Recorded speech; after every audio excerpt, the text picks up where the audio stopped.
age, experience, skill, education. Surely the fact that women have less skill or less education is an aspect of discrimination.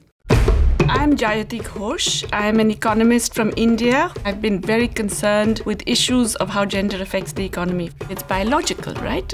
That's not true. Biology only covers really pregnancy and childbirth. That's the real thing that women can do which men cannot. Economists and policymakers tend to think of this as a different silo from many other things. I want to argue that it's not. Gender crosscuts all of these things. George Bernard Shaw said that if he married his housekeeper, national income would fall because he would have been paying the housekeeper, but then once he marries her, he doesn't have to pay her anymore.